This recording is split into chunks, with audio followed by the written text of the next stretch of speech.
Welcome everyone to our session on video storytelling to assess the impact of a decolonizing curriculum and pedagogy. My name is Chris Lasser. I'm an affiliate faculty in the Regis University MDP program, and I am going to ask my colleagues, Emily and Carol, to unmute and introduce themselves before we delve into our work today. Emily? Hi, I'm Emily Van Houweling at Regis University. Hi, I'm Carolyn Tarr, and I'm collaborating with Regis, and Emily and I are in the same space. So before we get into the content for our session today, just to provide some context to our work that we'll be presenting. This is something, decolonizing our curriculum and pedagogy, that's been discussed, common theme throughout some of our sessions earlier on today, and something that we as faculty and practitioners have been deliberating and trying to grapple with ourselves for the last 3 years. And we've really made this process a part of our research program. And now in this process have integrated storytelling components and seeing how we can use video storytelling specifically to assess our classroom impact on practitioners when they both are in our coursework, but then upon graduation from our program. If you can move to the next slide. So our session today will consist of introductions, which we've already done briefly. We'll provide a framing for our research, and then we'll view a video together and discuss key takeaways from that segment as a segue into our storytelling pilot project that we'll be sharing today. We'll also discuss next steps for both the storytelling component of our work and research, and then leave time at the end for open dialogue, for questions, and some feedback related to our work. Next slide. So before we get into the research component of our work, we'd like to share a little bit about our global MDP classroom. So our classroom is synchronous on Zoom. We provide 8-week courses for our students, and we recommend that they take one course at a time because our students are also practicing development practitioners. So they're in the field, and many are fully employed, some are part-time, but they're working while they are also enrolled in our courses. We have students in cohorts, and our students within these cohorts are 50% located in the US and the other 50% in the global South. So our students are joined together virtually, some in person, as you see in this image, but now since, particularly since COVID, oftentimes all students are logging into the courses synchronously in their own spaces. As we mentioned, our students are already development practitioners, and our instructors are also either development practitioners themselves or academics with who work in development sectors like public health, education, water and sanitation, etc. So most of our students speak a language other than English as their first language, and they really bring in, as many of you mentioned in your presentation, lots of diverse backgrounds, perspectives, and funds of knowledge, given their unique, both geographic situatedness, but also their lived experiences and professional and personal experiences. So now we will go into more framing specific to our program and curriculum. Emily? So I'm going to talk a little bit about the different dimensions of decolonization that we see in our synchronous classroom. Starting with the student and faculty composition, which Cristin already mentioned some, but we really try to move away from the typical US classroom and development studies where it looks like usually a group of privileged students kind of learning about the global South or the other. So we try to mix that up with the diversity of students we're able to bring into the classroom, and in terms of their identity, their backgrounds, and the different disciplines. Also, in terms of our curriculum and program, we make sure that what we're teaching is relevant to our students' experience. It reflects their realities, and that our diverse students feel really supported in our program. And we have very deliberate norms for inclusion in that way. Technology is obviously a big part of this if we're doing it synchronously.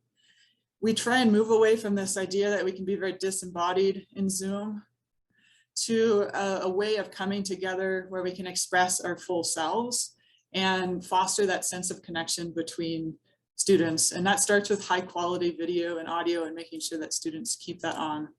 I'll talk a little bit more about that in a second. And last, this is the piece that we're going to focus on the most, is the pedagogy. Who produces knowledge, where knowledge comes from, how students relate to each other and to the teacher. So I'll talk a little bit more about some of the pedagogies that have been working well in our program. The first is on building community, and we've heard some other presenters talk about the importance of this. And it starts with our cohort model. So our students stay together as a group for all 3 years of our program. And they really take time to get to know each other. So we do that at the beginning orientation, but also in each class, we create that time. Sometimes it's in longer group projects. We do breakout groups in every class, and we found that small informal gathering is really useful in fostering those longer term relationships, also moving people past some of the stereotypes that can stay with us, especially when we're coming from diverse contexts. Learning from each other and co-creating knowledge, that second one. This is a way of sort of decentering the instructor as the source of knowledge and saying, what can we learn from each other? And because our students come with such rich experiences, we try and encourage that horizontal learning. Number 3, opening spaces for participation. So this is part of it is a technology thing, trying to find ways to use Zoom to its fullest capacity to help students share their full selves and to share in ways that feel sort of intuitive to them. So we've used the whole suite of online tools, but we've also partnered with a local theater group, and we've worked to create ways of bringing in like storytelling into our classroom, gestures and role playing into the class to have students learn in different ways and from different knowledge traditions. Fourth, decentering Western voices and epistemologies. So that's ensuring that our syllabi, our case studies, all our course material really reflects diverse voices and perspectives, and also that we have instructors in our program from the Global South, from Indigenous communities in the United States.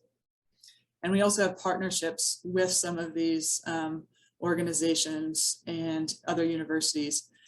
And many of our classes are also co-taught, so students get a diversity of perspectives, whether that be more academic or practice-based or in terms of traditional academic disciplines. Number 5, this is speaking to the sort of Freirean idea of making sure that all critique is sort of actionable, but may also at the same time that any action that you take, there's a lot of critical reflection behind it. So connecting that in this cycle. This happens in case studies that we present in class, also through students' field work and through some of the partnerships that we've formed. And the last is creating connection in virtual spaces. So we think about Zoom as the medium for facilitating human connection. And we use a lot of protocols to try and equalize that experience for students that are in class versus online. We found that with these pedagogies that the synchronous Zoom classroom can open up a lot of spaces for decolonizing. So we have, as Cristin said earlier, we've been doing some research on this. And a lot of the data you see here comes from the end of class student surveys. We've also been doing some focus groups with faculty, getting faculty to do some self-reflection and analyzing some class recordings, specifically in terms of participation of different groups of students. You can see these questions speak a lot to the way students are relating to each other, to the instructor, to the material. And these are just a couple of the questions from a 32 question survey that we do, and it's a Likert scale. So you're just seeing the top two that strongly agree and agree. But you can see we're feeling pretty good about the student self-reported results here. We've also analyzed it by whether students are in class or if they're joining online, and whether they're international or domestic. And we haven't seen any differences in terms of their sense of belonging or participation in the courses. So we're, like I said, feeling pretty good about the research that we've done so far, but the next step for us was thinking about how we could really measure that learning. We have the self-reported measures, but how can we assess our program basically to see if we're meeting our goals for decolonizing? So we're trying to create some learning outcomes, and this has been a process. It's involved a literature review, also a lot of focus groups, and we have a preliminary list, and if we have time, we'll share that with you as well. But we're going to use that list of learning outcomes to assess key assignments each year. We're also having students continue to do these end of class surveys and complementing that with an end of the year reflective essay. But this next part of the set of questions we're asking, and I should say this, this new research is sponsored by a grant from the Spencer Education Foundation. But the second question goes right to the title of our presentation. And this is looking at beyond the classroom. When the students leave the classroom, how do they translate what we think is a pretty effective classroom pedagogy into their development practice? And this is what we see as like really the ultimate impact of our program. So we're working on how we would know that, how we would measure it. What does that assessment look like? And we're doing this with our alumni. We're hoping to start a biannual alumni survey, doing some focus groups with alumni. But the project we really want to talk about here is a pilot that we're doing on video storytelling. And we're thinking of video storytelling as like a really unique chance to tell new stories, to bring new storytelling traditions and new storytellers to the table. So for many of you who have seen storytelling in development, a lot of the stories tend to reinforce these dominant narratives. They tend to dehumanize poor communities, reinforce that white saviorism, promote very simple fixes to complex problems. Those are just some of the issues. So we're thinking about how you can give the camera to someone else to tell stories in new ways, to rethink, challenge those dominant narratives. And we've seen that digital storytelling really offers new tools for expressing some of these storytelling traditions. It's used by community activists, artists, and educators in ways to talk about culture and voice and social change. And when it is really rooted in identity and the role of the storyteller, it can also be a very reflexive process that can provide a critical examination of sort of how you've come to know what you know. And we see this overall as sort of upending the dangerous single story of are still too colonial present, and perhaps a powerful new tool or method for decolonizing and also analyzing how we would know if something is decolonized. So that's a little bit about the background of storytelling. And now I'll hand it over to Carolyn to tell you about what we're doing in practice. Oh, whoops, sorry. Actually, we're gonna watch a video. I forgot. So here's the questions that are gonna guide you. We're gonna go into some smaller group discussions. And Ellie, if you can guide us, we'll get in groups of 3 to 4 after watching this video all together. And these are the questions I'd like you to think about in small groups. But first, I'm gonna stop this share and share my video here. And just a little introduction on this video. It's produced by USAID. It's on their website. It's a relatively new video. It's on fisheries in Malawi. And it's one that I think is a little bit challenging to critique. There's certainly millions of videos that it would be very easy to critique. So this one provides a little bit more challenge. So let's watch this together and then we'll discuss in small groups. Oops. I need to remember to share my sound. There we go. Okay.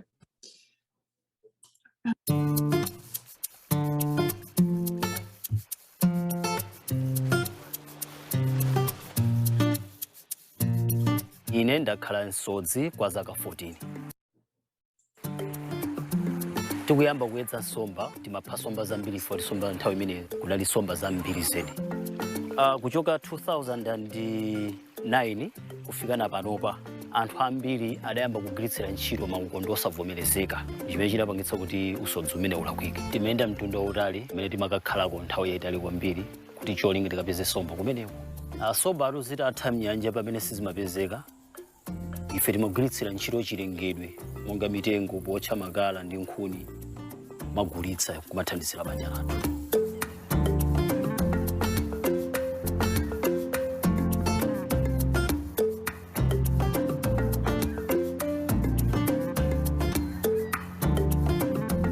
Nkaona ngati kuti ndosamala nsomba ndi waboma osati wa ife anthu akumudzi. Kuchoka mu 2015 kufika napano USAID project, fish project yatithandizira potipatsa maphunziro akasamalidwe ka nsomba kuno kwathu ku Mangochi, Malawi.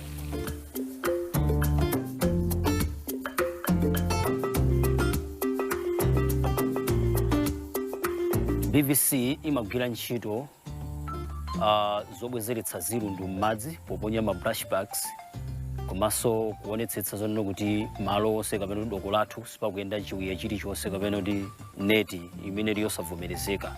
Pochita zimenezi nsomba zathu zimabwereramo. Asodzi ang'onoang'ono timakhalawo nthawi imene timakhalawo pansi kumalangiza za kuyipa komanso kuopsa kogwiritsira ntchito zida zolakwika pa nyanja yathu ya Malawi. Zilundu ndi zina zilizonse zimene zimaponyedwa pa nyanja monga mitengo, mabwato akutha amene sagwira ntchito komanso ndi zina zimene zingathe kuponyedwa pa nyanjapo nsomba nkumakapezamo mobisala. Tili ndi zilundu momwe mmasowaniramo nsomba zimene zikupangitsa kuti nsomba zidzichulukana m'madera mosiyanasiyana pa nyanja yathu.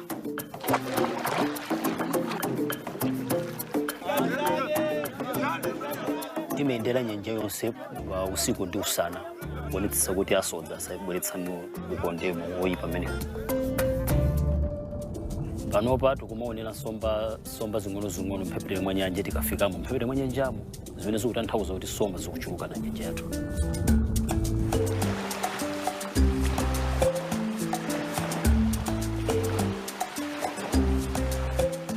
Anatiphunzitsa kuti tisamangodalira nyanja yokha, koma anatiphunzitsa kuti tizichitanso mabizinesi osiyanasiyana malo tizingomapita onyanjako. Ineyo ndiwonyadira kwambiri kuti tikusamala nsomba zathu nyanja chifukwa chonena kuti nsomba zambiri zimene zidasowa tsopano zayamba kubwerera, zabwerera mitundu yambiri yabwerera. Komanso ndili osangalala kwambiri kunena kuti dera lathu anthu analibe umwini, pano pali ndi umwini, akuzindikira kuti chinthu chindi chawo chomwe. Ndiye chimene chindili wokondwa kwambiri ine. Ndikhoza kuzimira patu ngakhale fish project itatha chifukwa tadziwa kasamalidwe ka nsomba tili ndi malamulo abwino amene tikutetezera pakadali pano komanso tikugwira limodzi ndi gulu la mbudzi zonse.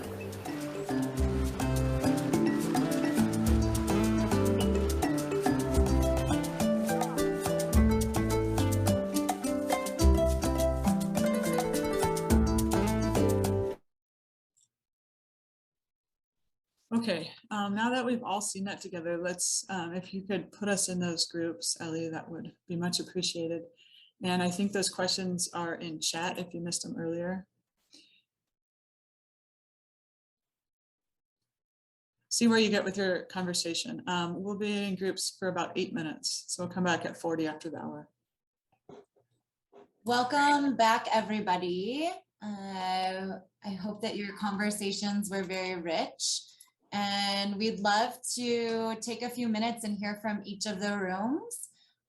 So maybe we can start with room 2. Could you share a 1 or 2 minute summary of the things that you discussed and what was interesting, what has you thinking about the video that we watched?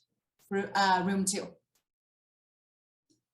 You may not remember what room you're in, right? That happens.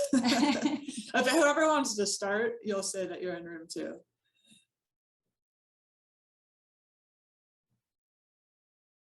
Yeah. Okay. Thank you. Okay. Okay. You're muted. Yeah, unmute.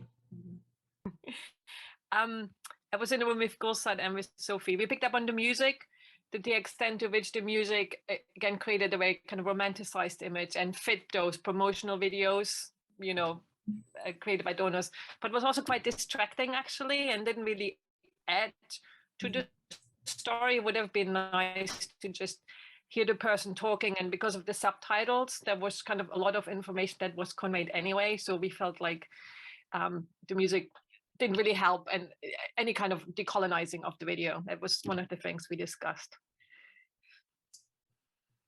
Thanks so much. I'm glad you caught onto that. It gives it the professionalized gloss, but not necessarily the real sights and sounds of the setting. Roman, you said that you were in room 4, so I guess it wasn't only 3 rooms. So would you like to share from room 4?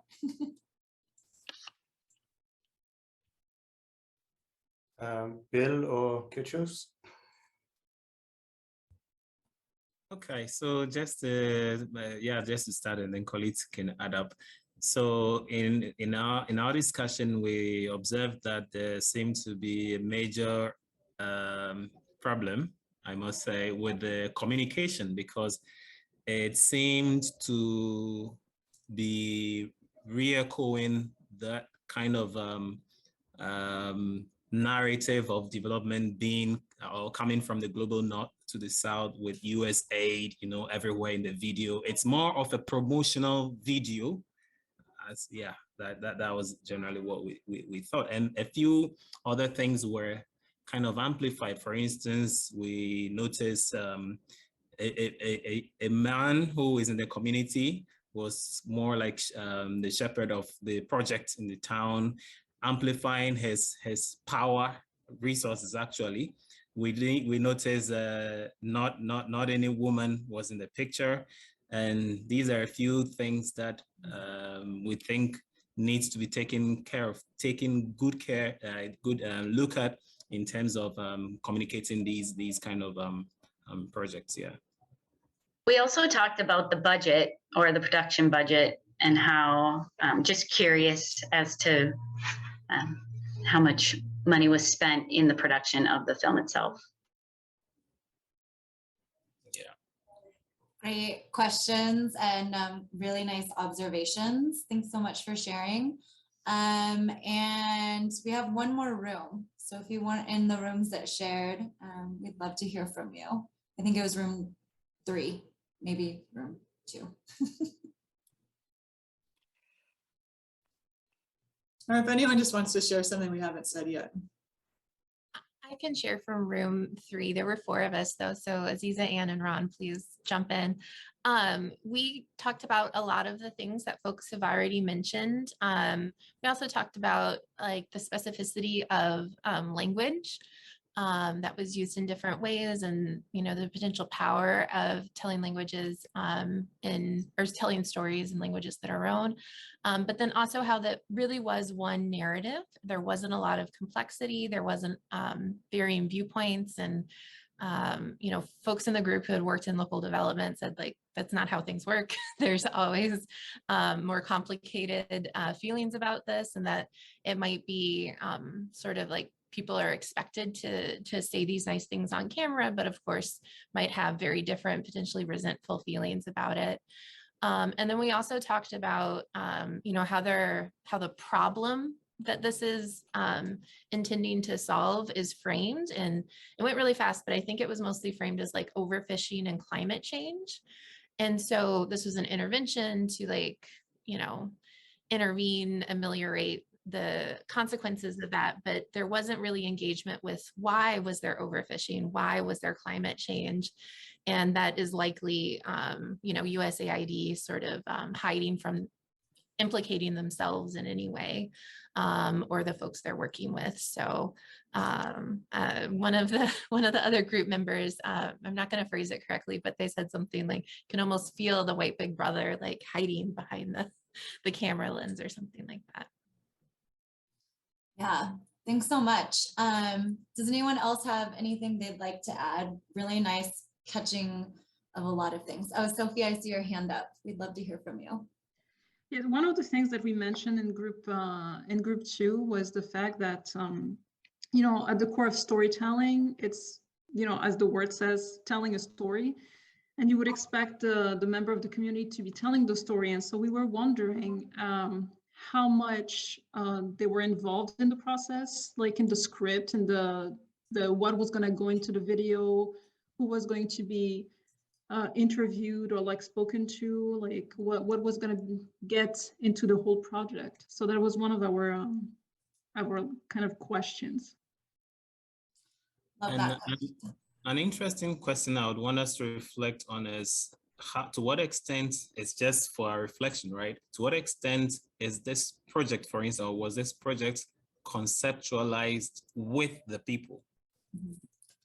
Very often we see conceptualization done in the global north, and then it's just introduced for implementation partnership. So a lot more of the real needs are not taken up right from its conceptualization. Thank you. Thanks, Kerchiefs.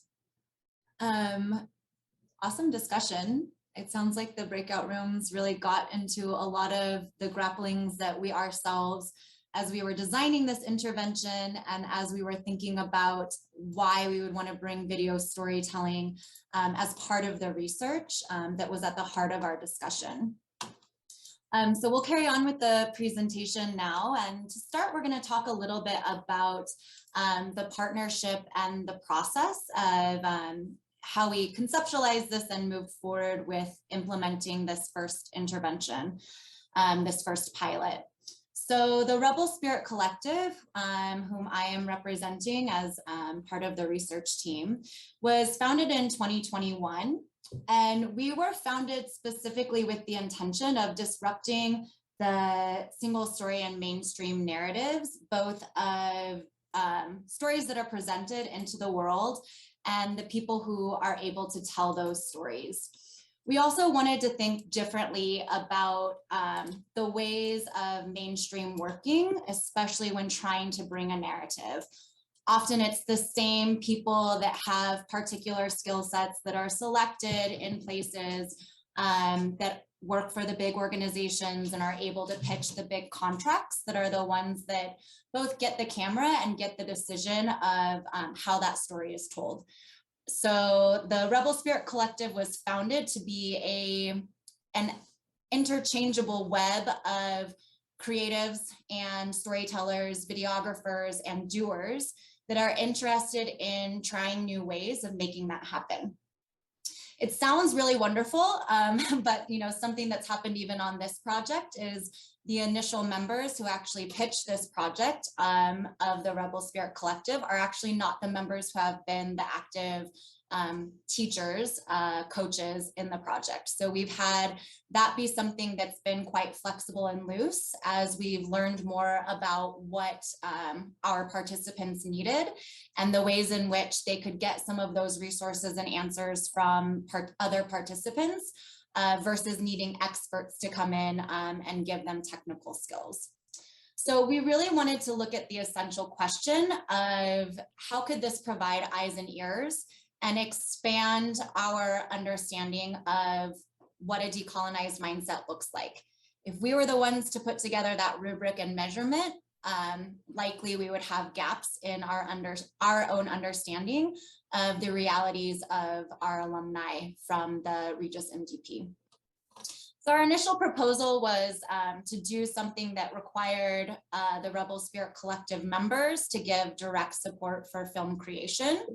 After we went through the process of getting our proposal accepted, we'd switched to really looking at this being more of a technical intervention for video storytelling, where we were going to be teaching and coaching more of the technical skills required to create a video story as a practitioner and likely as someone who didn't have any experience.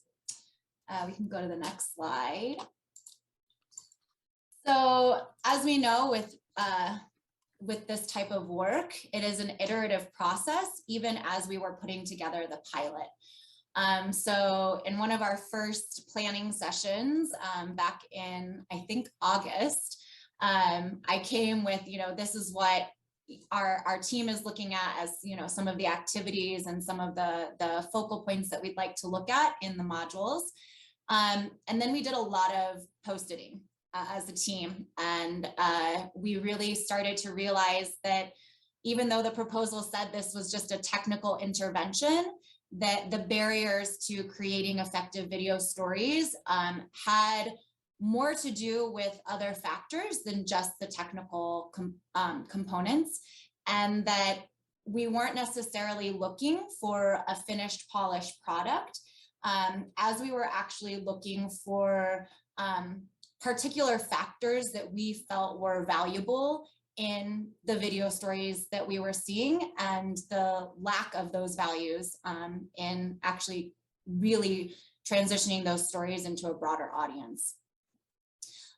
So we kind of flipped in the planning process. We can go to the next slide. Sorry, Emily, you're here with me and I'm making you do the sliding. And rather than deciding we were going to have a set of this is how long your video should be, this is the standard quality of video production, this is what we're looking for in specifics, we really switched our project design into a set of values and questions that we associated with those values. We also realized that if we were able to effectively present these values to the participants, then our list of questions would become ever growing. And the ways in which our participants chose to tackle those questions in their own work allowed them a real true process of grappling both with the ways in which a decolonized mindset presented in their actual development practice, but also the ways in which those same values presented in the ways in which they wanted to create their video stories. So we ended up with kind of this constant juggling in the classroom of how do we both see this in action, because this is what we do, and also how do we create a process to bring that story to life that's inclusive and that is genuine to what's actually happening. So I'm sure all of you can add to the questions that maybe you might have as you would think about putting together, asking participants to create their own video stories. But I think number two, that value of providing a palette of colors was essential, that we really wanted to give essential skills and really to hold space for practitioners to be accountable to actually owning and telling their story. One of the things that we've really found in our own practice and with people in this work is that we get so busy doing the work and we get so busy trying to do the work correctly, trying to do the work to the best of our ability, that we don't create space or time for making the big production video or for giving the camera to people with whom we work to make that big production video and then be able to push our story out for the rest of the world to really participate with us on our work. We can go to the next slide. So as to be expected in any type of pilot, our first set of participants, our first cohort, really runs the gamut in their experience in video storytelling and their perspectives of how to do that process in a decolonized way, and also in their own perceptions of decolonization within their work. So we have Irene on the left, who's this really phenomenal engineer turned scientist in Egypt. She's a single mom who found a way to, because she was a mother, to really integrate how we make our choices for the next generation when it comes to the science and the experiments in the lab that we choose to take on. And she was really grappling with the fact that she has no video storytelling experience. She actually has very little storytelling experience outside of academia, where she was telling the story in order to get into conferences or to get funding or grants. And so she really wanted to figure out, how do I generate attention and excitement in order to scale what I know as a scientist is proven in the lab?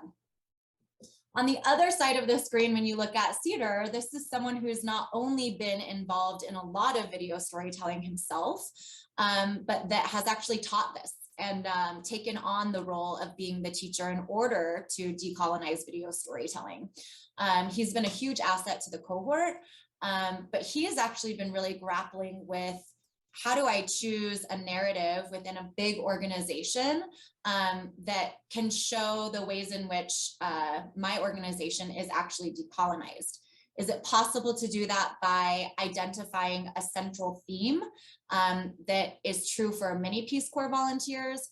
Or does this require me to be the central focus of a story and to say, actually, I can't capture a single thematic narrative, and therefore I have to be the narrative of my own story.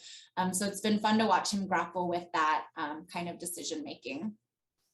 On the bottom left-hand screen, we have Liberty, who is an alumni working with Partners in Health in Peru.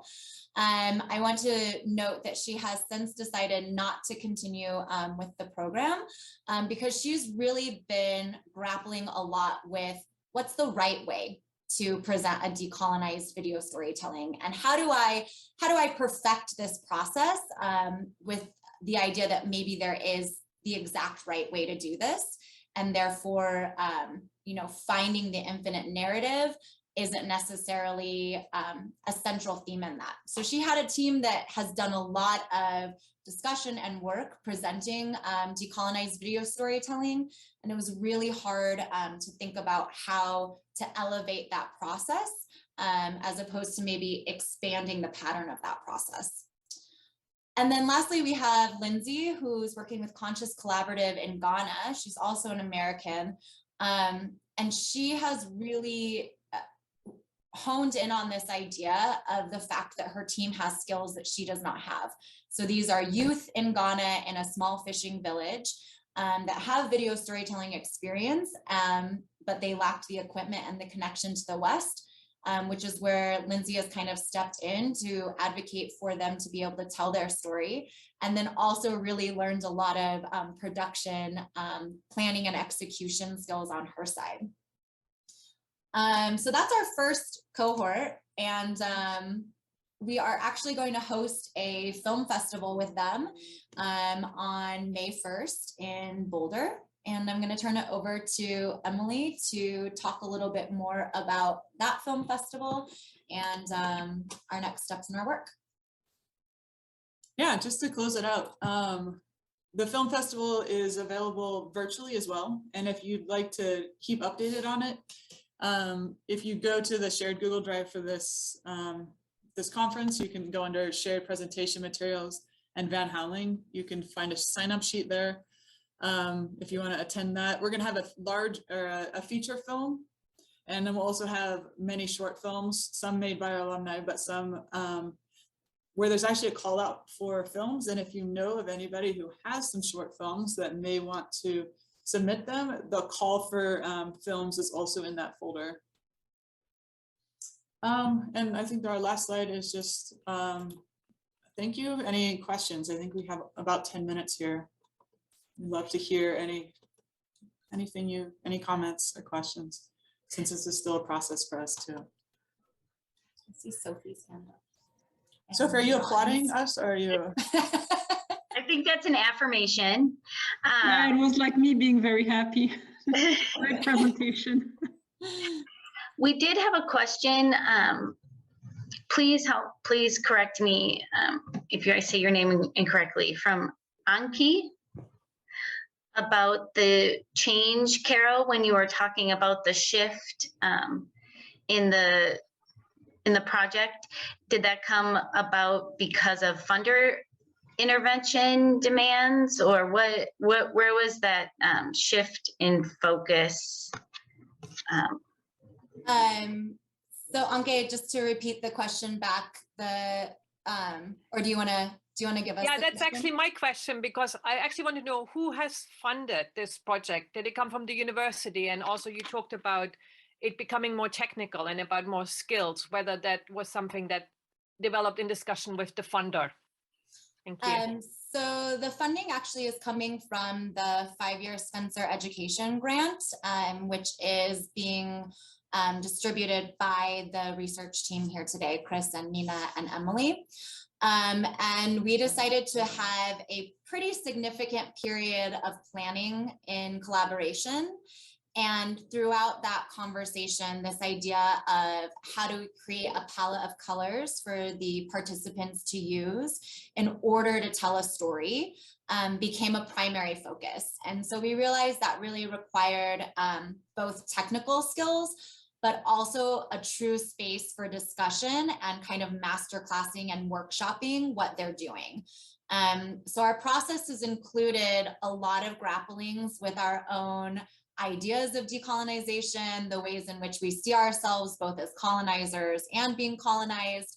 And it's also created a lot of space for people to bring in things and say, hey, I got this totally wrong. I made this whole video using Ken Burns photos.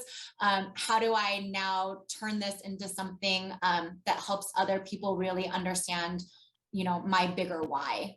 So it was an iterative process. It continues to be an iterative process, both with the research team, and we continue to have a weekly meeting together, but also with the actual participants in the class, that they've taken a pretty big lead on steering the conversation and the skill building that they need by letting us know, hey, I have no idea what I'm doing. This is an example of how much I don't know what I'm doing.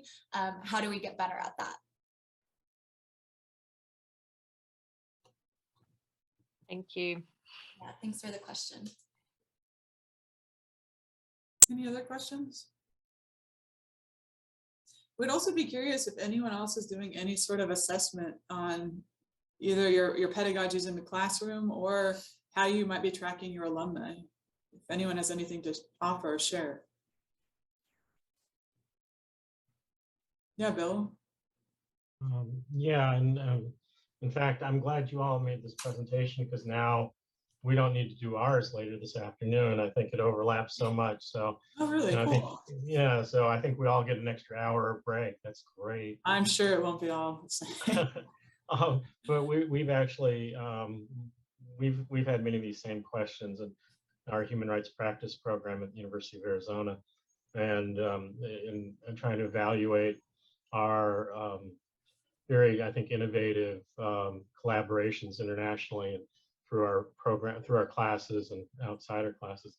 And so we've been creating a decolonial assessment tool to, it's kind of a pool of items, and we'll introduce it during our talk later this afternoon.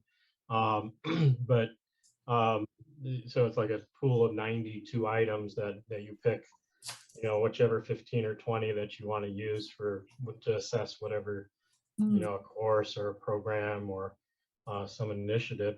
But it also, the video storytelling is really interesting to me.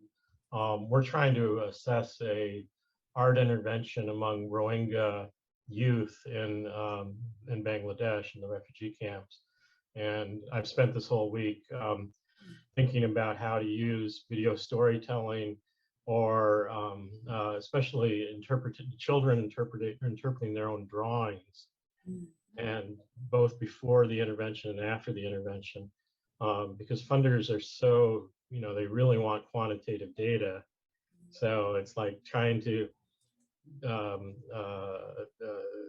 translate this incredibly rich stories and code them and decode children's drawings. I mean, it partly feels kind of false, or not kind of false, but very false.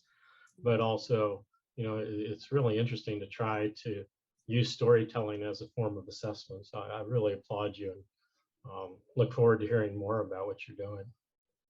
Thank you. We'd love to share, the tools that we're using, and to see yours as well. We look forward to that. We have some learning outcomes that we're thinking about, and we're trying to see how those translate into development practice as well. And it's just been a process of grappling with them. We have 9. Sounds like you have 92. Yeah, and it's interesting. I mean, how and this is something that I've been thinking about for many years, is how critical pedagogy or decolonial pedagogy translates to decolonial development, right? And so like the assessment for both, and the critiques of traditional pedagogy versus the critiques of traditional development, they seem to parallel each other, right? Questions of power, questions of voice and perspective, and all those things. Yeah, let's talk more. Yeah. We have about 2 minutes left for any other questions or comments.